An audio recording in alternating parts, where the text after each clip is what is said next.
Well, anyway, I think we should start. I'll just give it more, maybe 5 minutes for someone else to come.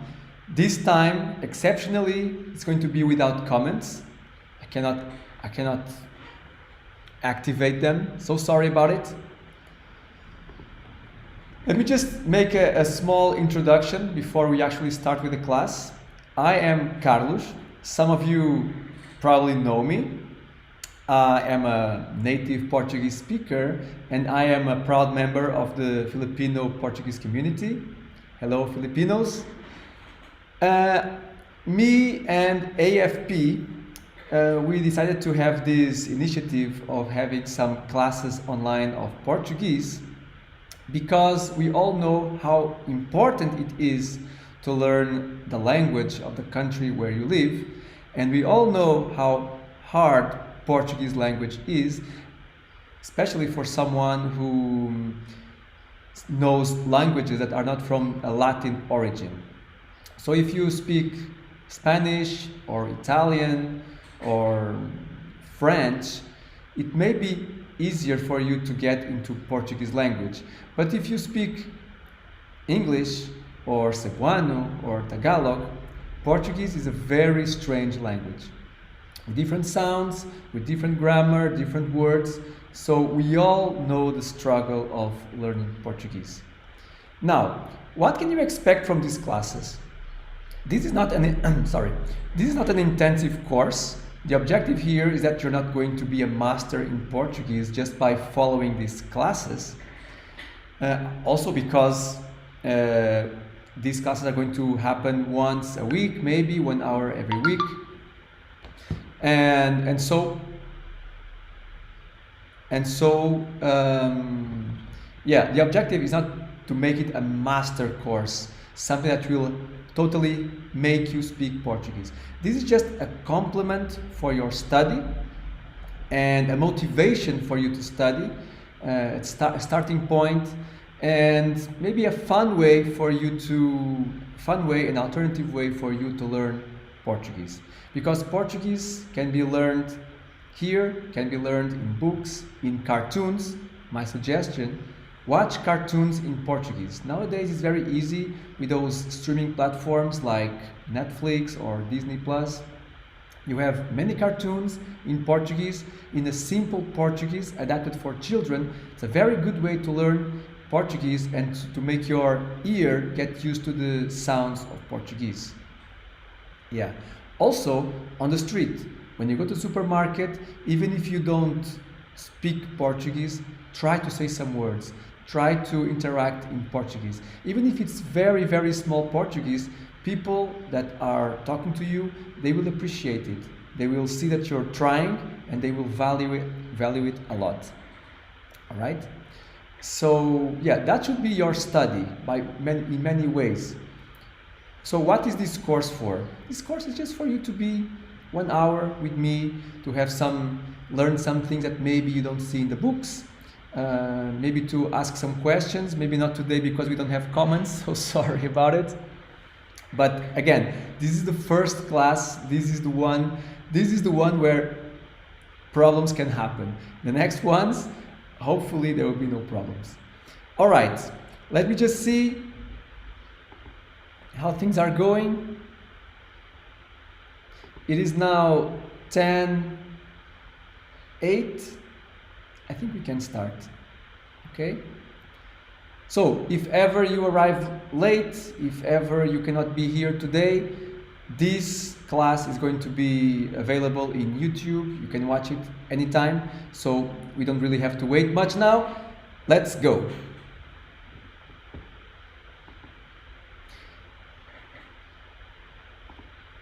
All right, so this class is going to be based on this presentation. I prepared this presentation. It doesn't have one topic, it has many topics, and it all will be based on this phrase. Olá, eu sou o Carlos. Now, it is important, since you are starting, it is important that you start from now having the correct pronunciation. So I'm going to read it again and I will invite you there at home to repeat with me. Olá, eu sou o Carlos. Probably you see here some strange sounds that you're not used to, but try again. Olá, eu sou o Carlos. Which means, probably you know this one, it's a very simple one. Hello, I am Carlos. Hello, I am Carlos. So, why is this the base of this class? Because we're going to follow each one of these words, and for each one of these words, I'm going to give you some context, some information, something that you should learn about this. All right? Let's start with the beginning. Olá. Olá. It's a very basic word. It usually is the first word that you learn in Portuguese. Olá is to greet someone. Olá. I invite you to look here and to see how the word is pronounced. You write it like Olá. It has two syllables. First one is O, second one is La, and this one is the strong syllable. So it's the one that you have to put more strength on. Olá. Olá. There is an exercise in elementary school here when we learn the division of syllables and to identify the strong syllable. And the exercise is to pretend that you're talking to someone far away from you and you have to shout. When you shout a word, you actually put more strength and more time on the strong syllable. So imagine that you're talking to someone far away and you want to say Olá. You say Olá. You don't say Olá. Doesn't sound good. It's Olá. That is a strong syllable. Olá means hello. Again, Olá. Olá. I think you said it well. I can't hear you, but I think you said it well. Back to the presentation. Again, Olá means hello. It means hello. It's a simple one. So it's a greeting. You use this word as a greeting. Now, usually this is taken as a more informal way of greet someone. This is what you use with your friends or with someone that you know for a long time. Even if someone that you have a formal treatment. Like you can perfectly say Olá to your boss or anyone older than you, no problem. But usually it's taken as something more informal. All right? Olá. Olá. Now, since we started with the greetings, with Olá, let's see some more greetings, some alternative ways to greet someone. Okay? Ready? You know some of these for sure. The first one is bom dia. Bom dia. Okay, I know that there is a sound here that probably you're not familiar with. In the word bom. Let's write it. Bom. It's just one syllable here. Bom. Now, when the word ends with OM, the sound is on. It sounds a bit weird, no? On. There are many words like this, like bom and som, sounds. Bom means good. Bom. Bom. The other word is dia. Bom dia. 2 syllables here. Bom dia. Strong syllable. Bom dia. Bom dia. Of course, when you are fluent in Portuguese, you'll just say bom dia. There's something funny when people arrive to Portugal and they don't speak Portuguese and they are still learning. They complain a lot that Portuguese people speak very fast. And sometimes it's very hard to separate the syllables and to know when a word ends and the other one starts. So you listen many times, bom dia, as like almost just 2 syllables, bom dia. But it's bom dia, good day. Literally it means good day. So you are wishing someone a good day, just like in English. Good morning, good day. All right? So bom dia. All right? We use bom dia usually in the morning. So in the morning you say bom dia, wishing the other person a good day. Now you can also use it during the day. You can also use it during the afternoon. Myself, I actually use it all day long. I say bom dia because I'm wishing the person that I'm talking to a good day. And I can wish a good day in the morning or I can wish a good day in the afternoon. I always say bom dia. But it's very, very frequent that when I say bom dia in the afternoon, people just say bom dia at this time. No. At this time you say boa tarde. Okay? Usually in the afternoon people say boa tarde and not bom dia. It's not incorrect to say bom dia in the afternoon, but it's not usual. I do it, so if I do it, I allow you to do it too. No problem. So there's a different expression here.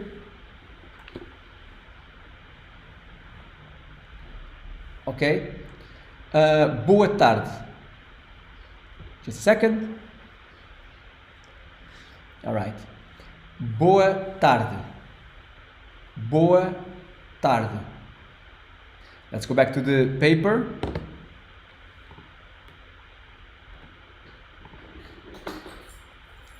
So the new expression is boa tarde. Boa tarde. Boa, 2 syllables. Tarde. Boa tarde. Boa tarde.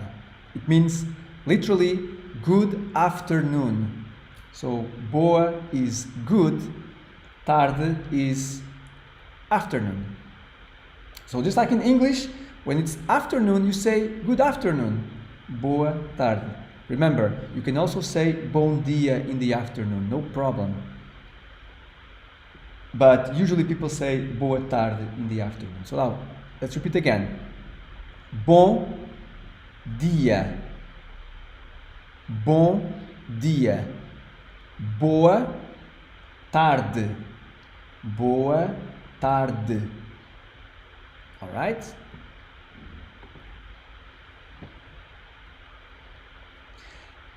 Lastly, boa noite. Boa noite. Boa noite. Boa, again, you know these words, it's good. Noite is night. Let's write it. Boa noite.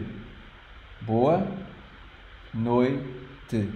Boa noite. We say boa noite to say good evening and good night. There is a separation in English.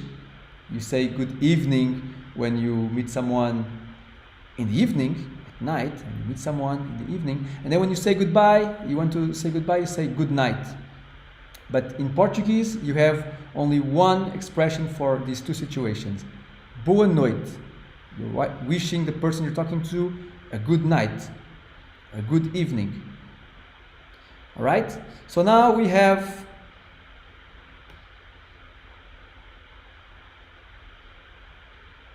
these three expressions. Bom dia, boa tarde, and boa noite. And of course you have olá. So let's repeat the four expressions. Olá, bom dia, boa tarde,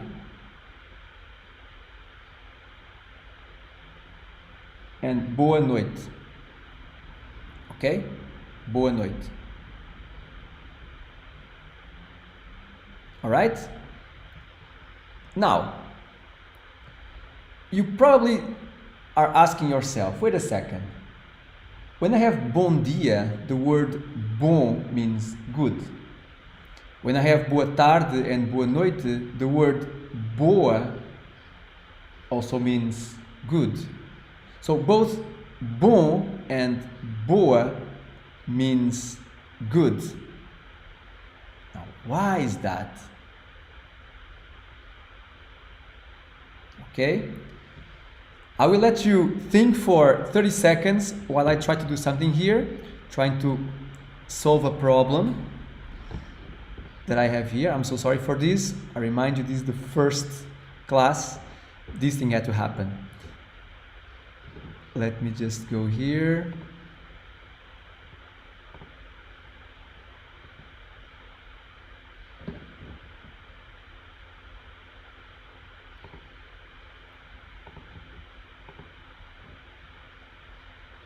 Okay, it's okay.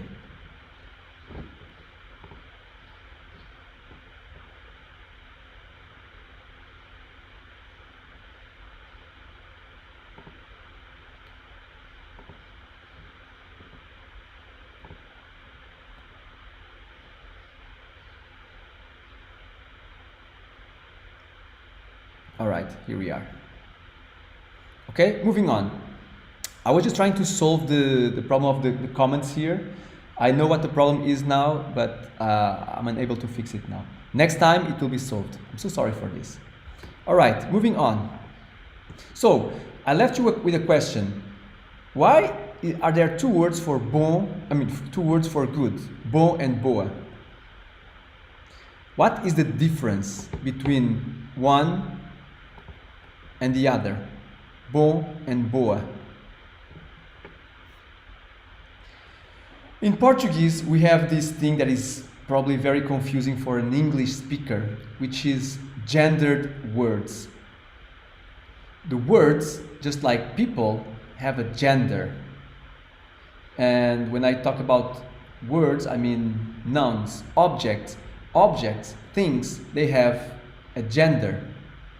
So a gender, an object can be masculine and feminine.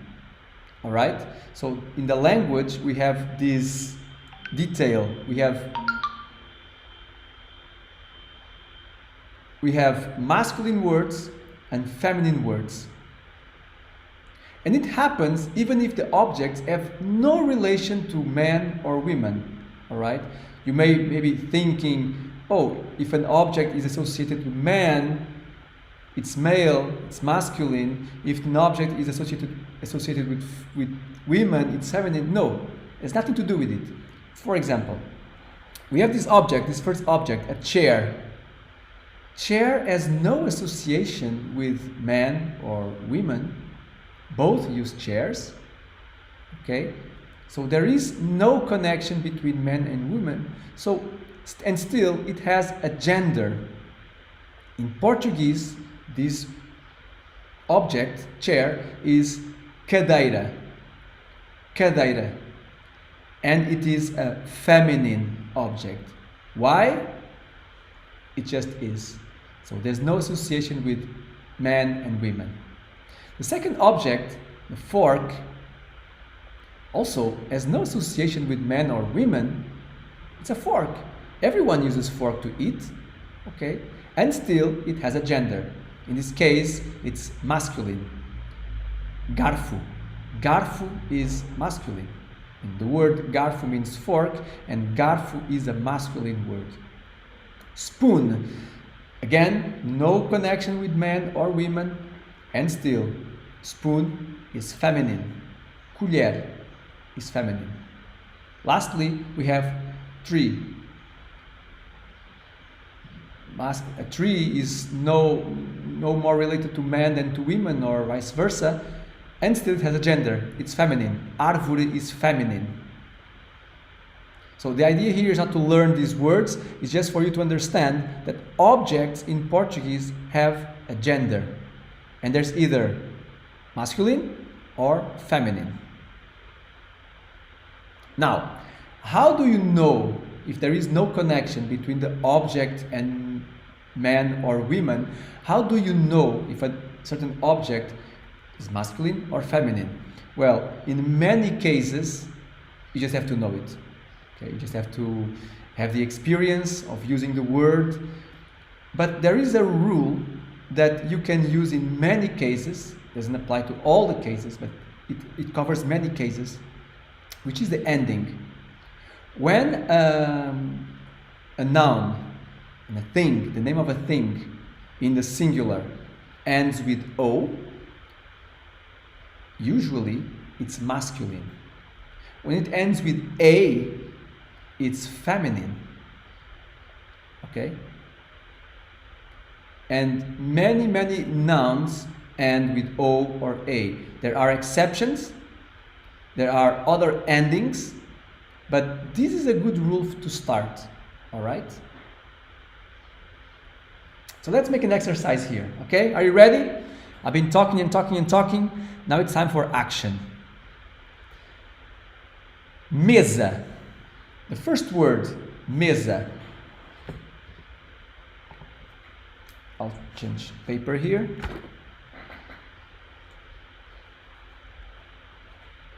Mesa. Can you repeat it? Mesa. This E here has sound E. E. Mesa. The S sounds like Z. Mesa.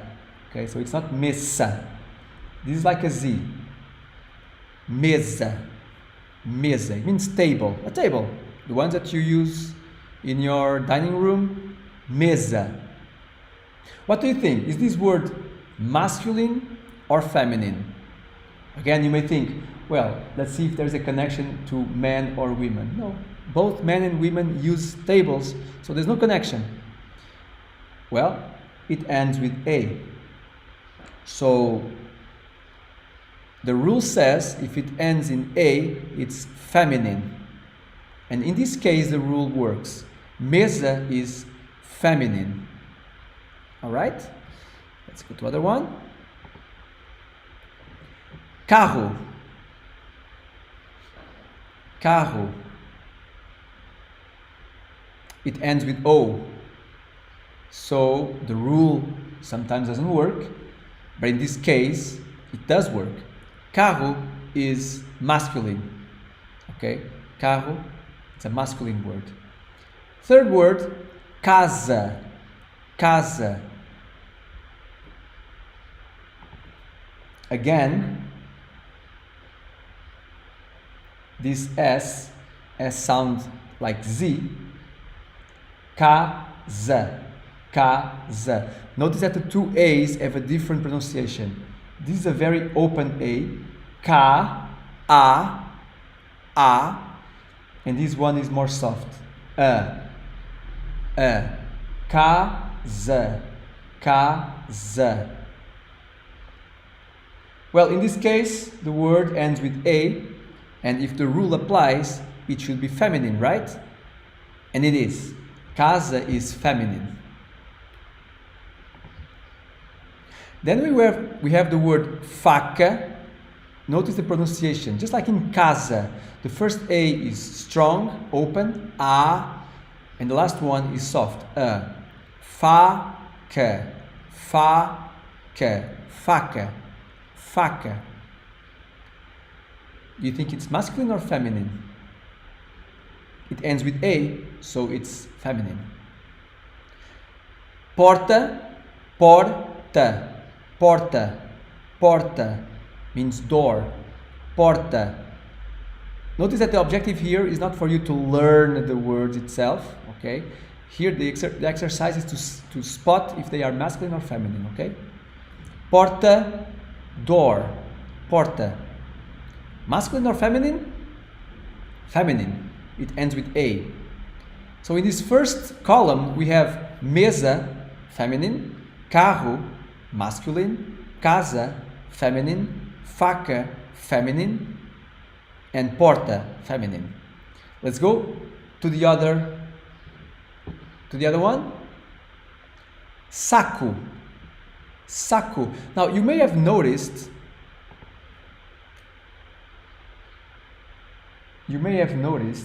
that the O in the end of the word has a very soft sound. So it's not saco, it's saku. Actually, it sounds like U. Saco. Saco. This is the strong syllable. Sa and then ku. Saco. Okay? So, saku, masculine or feminine? It's masculine. Well, and you may have noticed that I made a mistake here in the presentation. I have carro 2 times. Well, it's okay. You already know the gender of this one, right? It's masculine. Okay, but now these are the ones that follow on that rule. Now let's go a little further just to see some exceptions or some things that don't end with A or O. The first one, chave. Chave. Important. In Portuguese, this sound or this sequence of words, CH, it sounds like sh. Sh. Just like in English, you write the SH. So in Portuguese, CH is sh. Sh. Not ch, like in English. Okay, not ch. It's just sh. So this word, chave, chave, 2 syllables, chave, chave. Again, the vowel in the end is very soft. Chave. What do you think? Masculine or feminine? Doesn't end with A, doesn't end with O. Okay, let's make the bet. What do you think? Well, chave is feminine. Okay, so the key, I didn't tell you yet. Chave is key. Key. It's a key to open the doors. The key, chave, is feminine. The other word, fantasma. Fantasma. It's a very long word. Fantasma. Fantasma. 3 syllables. Fantasma. It means ghost. Ooh, ghost. Do you think it's masculine or feminine? All right. Now you may be thinking, wait a second. I know this one. It ends with A. So if it ends with A, according with the rule, it's feminine. Well, this one is an exception. This is a word that ends with A and it's masculine. All right? Fantasma is masculine. But again, I don't want to scare you. I don't want you to think, whoa, this is too complicated. Like, I just learned a rule and now it's breaking the rule. I'm just letting you know that there are some exceptions. But for most cases, this rule works, okay? So, fantasma is masculine. What about anel? The last word, anel. Anel, I'm going to write it to divide into syllables. Anel.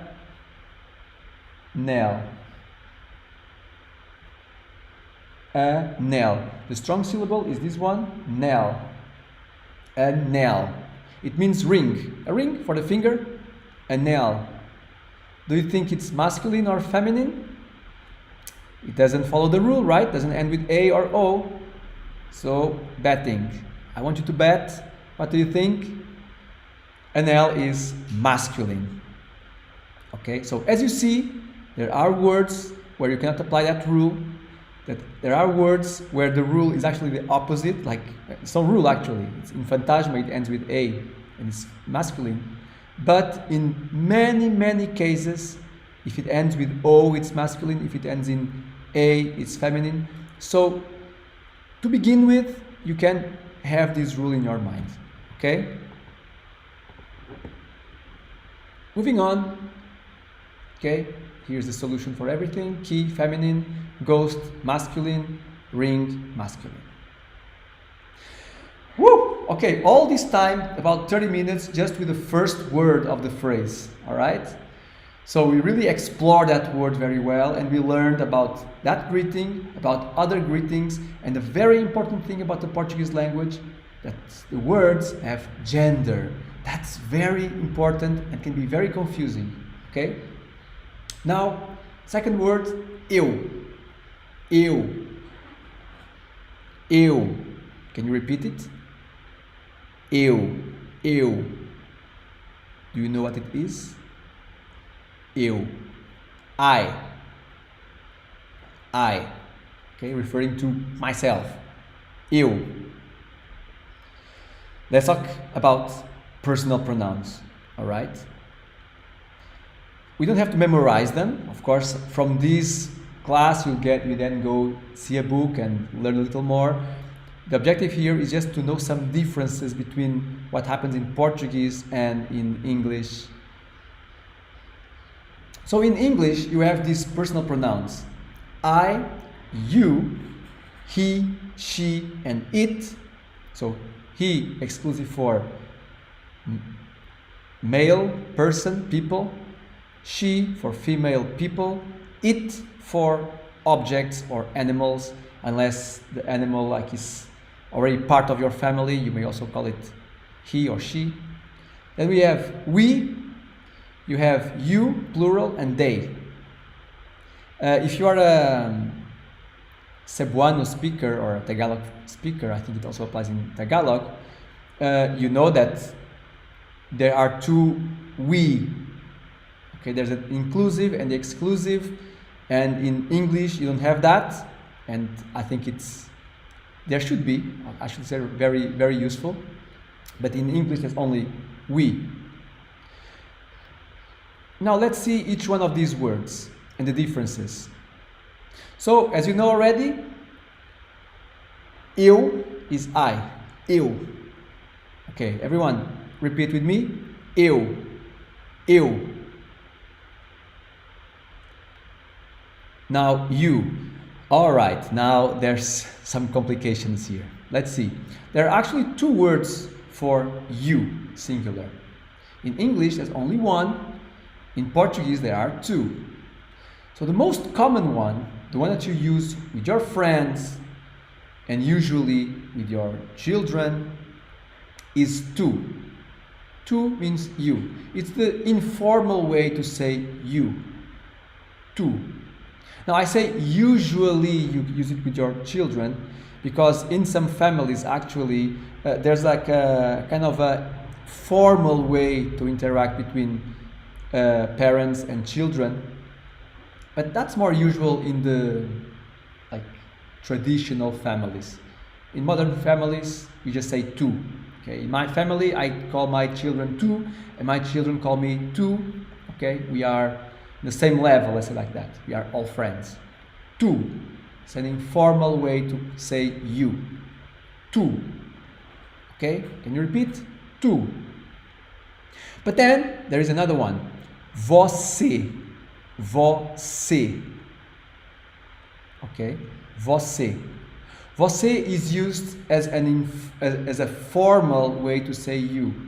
So when you're talking to your boss, if you're not really a friend or a person that you just met, I don't know, in the supermarket, you're asking for direction in the street, you're not going to call that person tu.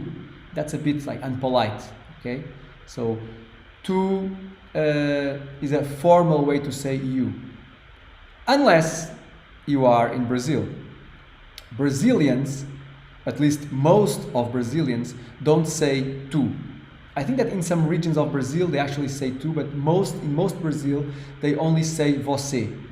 So in Brazil, você is not only used as a formal way, but also the informal. If you are with your friends, your close friends, you always say você in Brazil. Okay? So if you ever speak with a Brazilian, you'll notice that they always say você. Você. In Portugal, we have these two ways. Tu, informal, with your friends, with your children, and você for someone who is not so close to you, like your boss or someone you just met. Okay?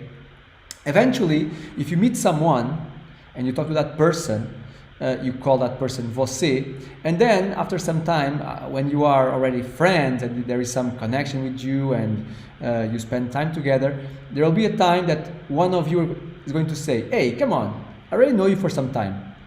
Don't call me você, call me tu. Okay? When it happens, it means that now you are really friends. Okay? There's no need to have that formality talking to that person. Okay? The beginning is você. After that, when the two people agree with you, it's tu. All right? Except if you are a child.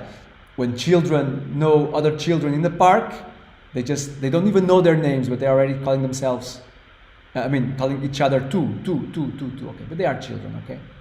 Next word, he and she. So just like in English, there's a word for the third person, for male and female, he and she. In Portuguese, there's also that distinction, ele and ela. Okay? It doesn't happen in Cebuano. Okay, there's only what? I don't remember. Sha, I think it's sha, sia. Okay? There's only one word for both genders. In Portuguese, just like in English, there's a distinction. Ele, and ela. Ele, ela.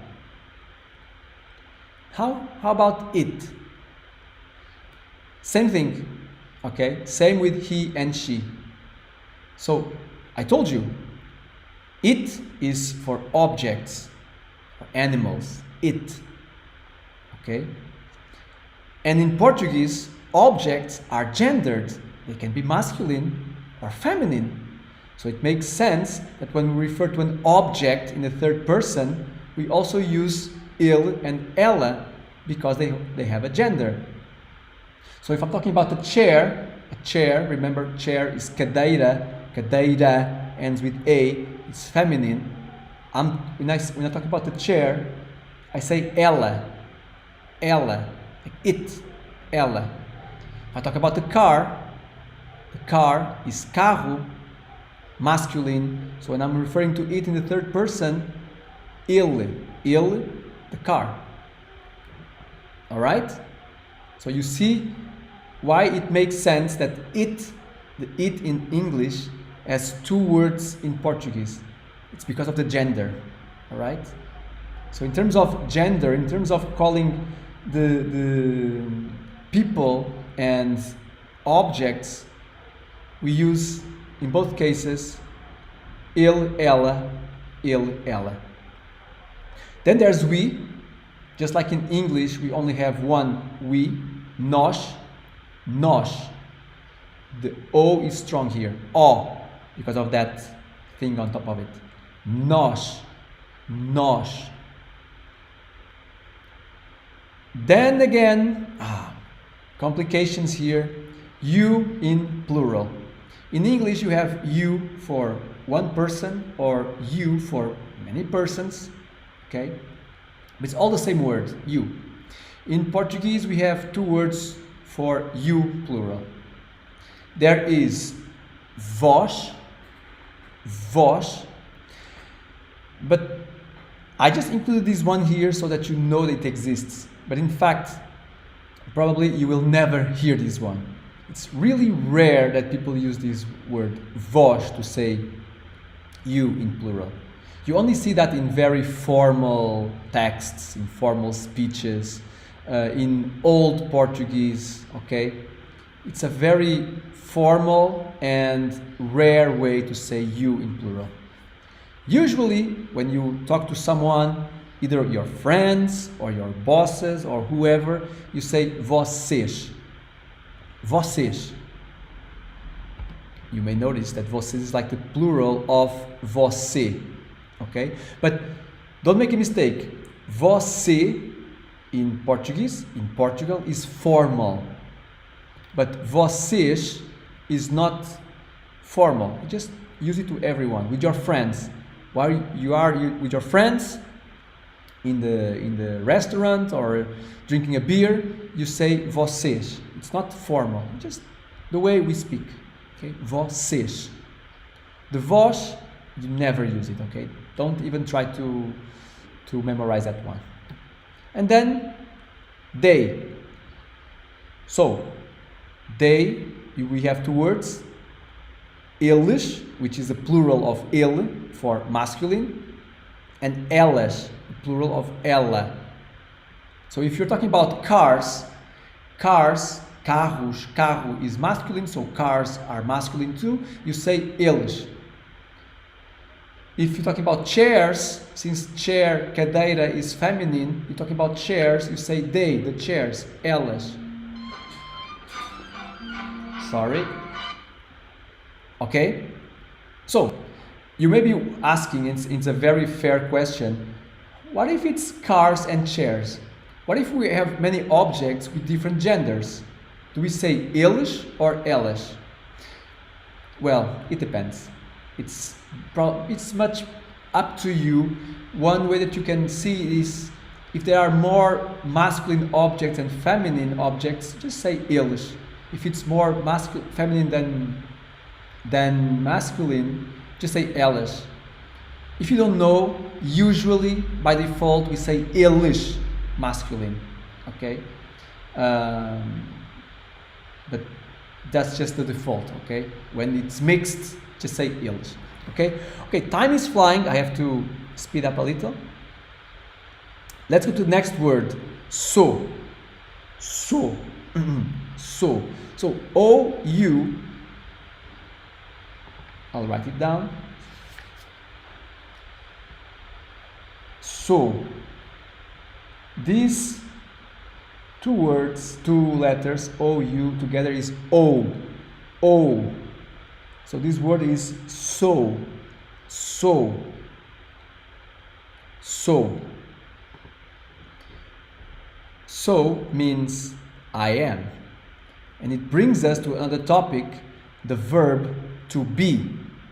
Now, we're not going to learn the verb to be. I just want you to see some things, some curiosities, something that is nice to know about this verb. Okay, later in other class we'll learn it, but not now. The verb to be. It's like the most important verb in English. To be. I am, you are, he is, she is, we are, they are, okay? Very important verb. We had to complicate. Sorry.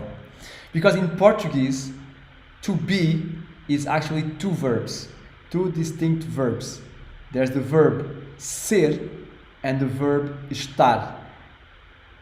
Okay? So in English, there's only one verb, but we make a distinction into two verbs, ser and estar.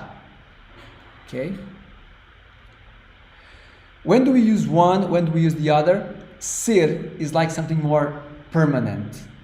Like it's a characteristic, when we're talking about a characteristic of something or someone. Something that is always there. Like when something is, like verb to be, something is in a permanent state. Estar is when something is in a temporary state. Or when you're talking about place, like I am in Lisbon, it's about a place, then we use estar, or it's also an auxiliary verb. Okay, we use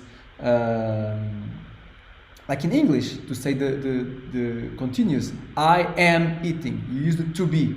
I am eating. In Portuguese, you also use the verb to be, estar, as an auxiliary. Okay, but we're not talking about it now. Okay. So let's just see the differences here. Look that phrase. Eu sou feliz. Eu sou feliz. The first phrase. Eu sou feliz. I'll go to the paper, it's better. Eu sou feliz and eu estou feliz. In both cases we use the verb to be, but in this case we use ser, and here is verb estar. So this is the conjugation of verb ser for eu, for I, and this is estar. What's the difference? If it's the same verb in English, what's the difference between eu sou feliz and eu estou feliz? Well, the difference is that this one is like temporary. I mean, I'm doing something right now, and because of what I'm doing, I'm very happy. Oh, it means I am happy, by the way. Feliz is happy. So, I'm playing football, and because of that, I'm happy. I'm happy because I'm playing football. Eu estou feliz. I'm happy now. Because of what's happening, I'm happy. Now, if I'm a very lucky person, and I have a wonderful life, and everything is good with me always, if that's my permanent state, eu sou feliz. So, eu estou feliz is something more local, more temporary. It's something happening now. Okay? Eu sou feliz means like I'm always happy. That's the way I am. Like it's my characteristic. I am happy. So verb ser and estar have this difference. Alright? The other one. Eu sou doente.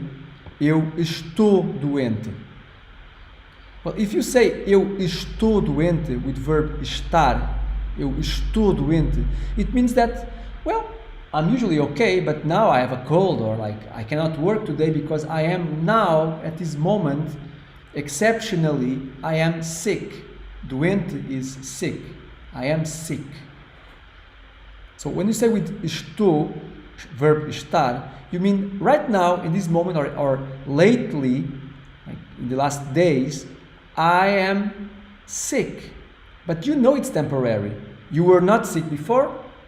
Eventually you're going to be okay. So in this moment you are sick. That's not normal. Now when you have a chronic disease, you are always sick, like you always have to make treatment, then you use verb to be. The verb ser.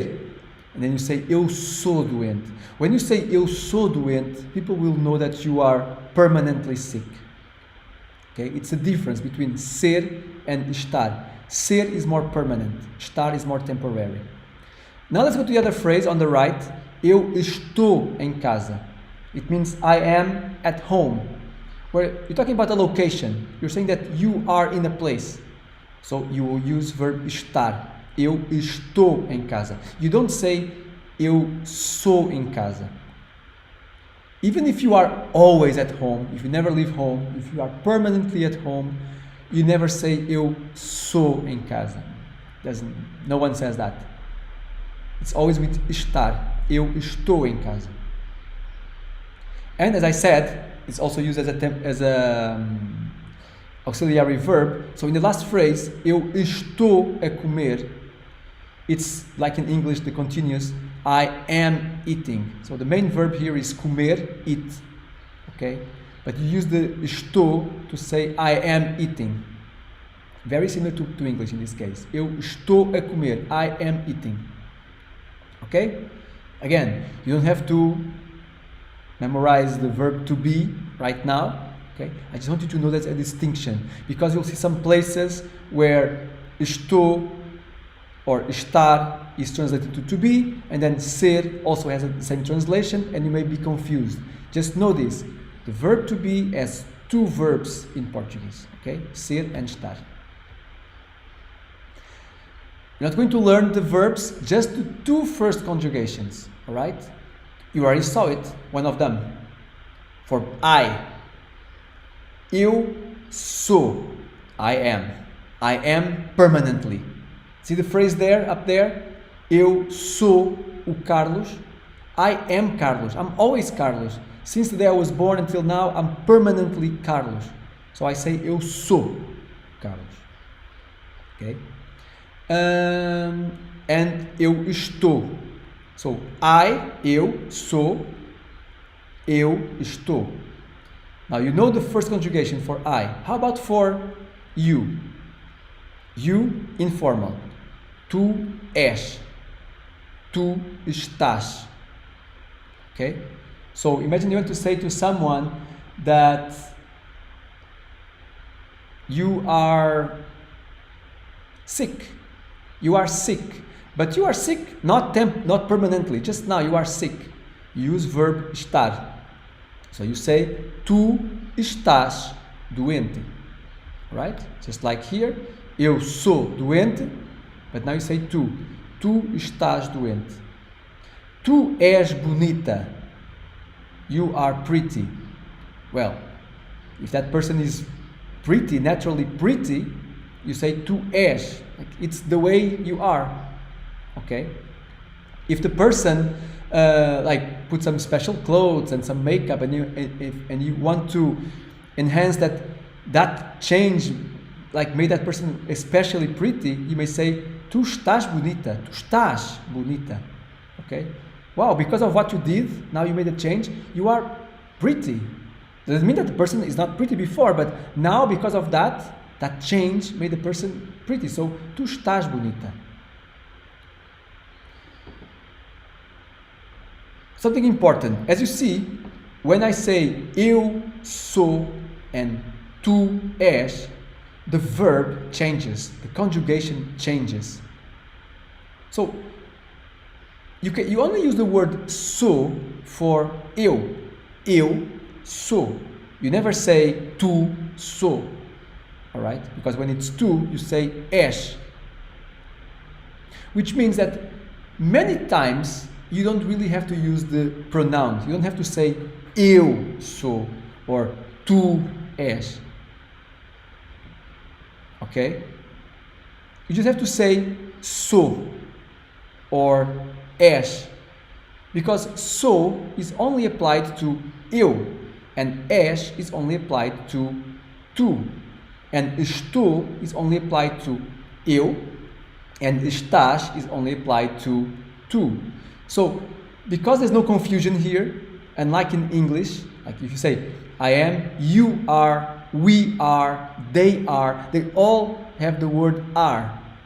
So you must say, to distinguish, you have to say you or we or they. But in Portuguese, in most cases, you don't need that. You may only say estou, sou, és, estás.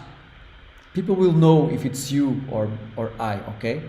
You may use it, but you may also not use it, all right? Just this information. Now, to end, let's go to u. U. Now, I said that words are gendered, and here, this o, it means the masculine. Okay, so this is the article. The article in English, the. In Portuguese, we have two articles. And names, I'm not going to go there now. I want to just talk about something different. Is that even the names of people, when you call a person, you use the article. Just like you say the chair, or the wall, or the house. When you call a person, when you talk about a person, me, for example, Carlos, you say the Carlos. In English, doesn't make any sense, like the Carlos. We don't use the for people. But in Cebuano, for instance, and for Tagalog, it's used. It's like si. So, olá, eu sou o Carlos is the same as hello, I am the Carlos. It doesn't make much sense, but in Cebuano, si Carlos ko. Si. So the name has an article, si. In Portuguese is the same. Alright? So this u means si. Of course, if I was a girl, if my name was Maria, it would be a. Okay? Because u is for masculine, a is for feminine. Eu sou o Carlos. Eu sou a Maria. Alright? But in both cases, o and a, I'm going to write it down. O Carlos, a Maria. Alright? Masculine, so you use o, u. Feminine, you use a. Alright? So you use this for nouns, for names. U and a. In both cases it means the. Or in Cebuano Tagalog means si. Okay? So you already can understand this, right? You already learned this verb. Eu sou o João. The guy is saying, eu sou o João. I am the João. I am si João. Alright? You understand this U? It's a letter O, but when it's alone, it has the sound U. Eu sou o João. Can you repeat it? Eu sou o João. Now, he's talking to the girl. Her name is Maria. So he says, you are Maria. You are si Maria. Tu és a Maria. Eu sou o João. Tu és a Maria. Eu sou o Carlos. Tu és a Mabel. Okay? So, u and a is si. Now, we don't always use the article for names. Okay? When we're talking about something with much, let's say, formality, with much respect, okay, we don't use the article. It's a bit complicated. But let's see this example. There are two friends there on the left, two friends. They are talking about the President of Republic of Portugal, Marcelo Rebelo de Sousa. Do you know him? He appears in the news all the time. Marcelo Rebelo de Sousa. That's the president. That's the guy in the picture there. Okay? When those two friends are talking about him and they say Marcelo Rebelo de Sousa is the president, they use the article. O Marcelo Rebelo de Sousa é o presidente. By the way, é is the verb to be, ser for the third person. O Marcelo Rebelo de Sousa é o presidente. O Marcelo Rebelo de Sousa. Here you use the o. You use si. Si Marcelo Rebelo de Sousa is the president. Because you may respect him a lot, okay? This is not like lacking of respect, but you're between friends, okay? And you say that, o Marcelo Rebelo de Sousa. But if it's the news host, the guy, the journalist presenting the news, and he's talking about the president, he's not going to say o Marcelo Rebelo de Sousa é o presidente. No. In this case, you have to show respect, and to show respect, you take the o away. You just say Marcelo Rebelo de Sousa é o presidente. Okay. If the news host is in the news, is presenting the news, and he says o Marcelo Rebelo de Sousa é o presidente, like it sounds so disrespectful. Like, oh, he's talking about the president, and you say o Marcelo Rebelo de Sousa. It doesn't sound good. When it's very respectful, you don't use o or a if it's a woman.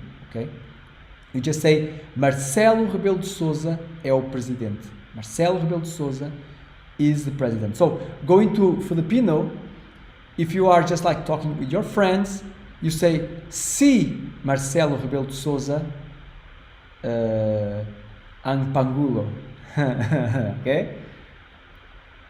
So you say si. But if you are the news anchor, the news host, you don't say si Marcelo de Sousa ang Pangulo. You say Marcelo Rebelo de Sousa ang Pangulo. So, o Marcelo Rebelo de Sousa é o presidente.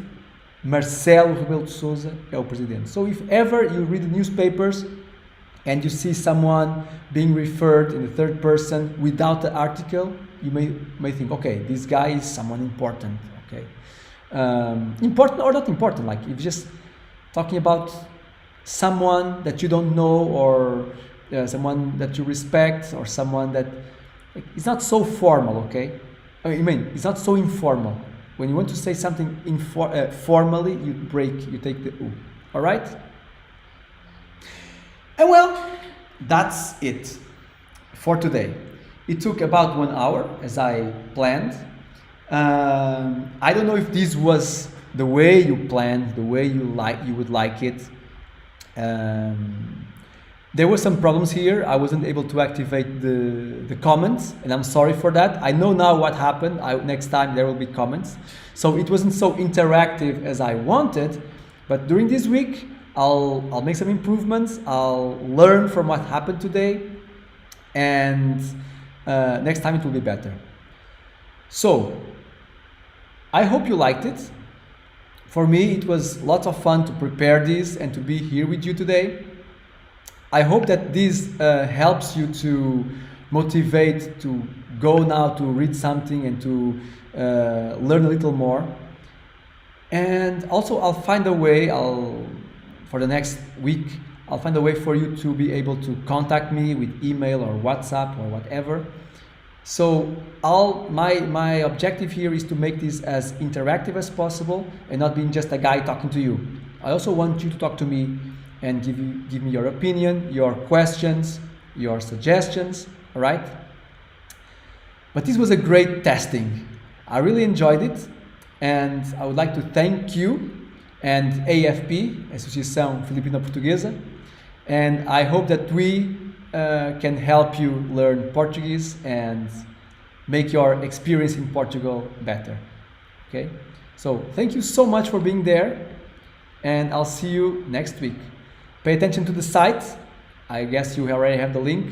I'll be updating there with some news, some information, and the link and date for the next class. Okay? So once more, thank you so much. Have a good weekend.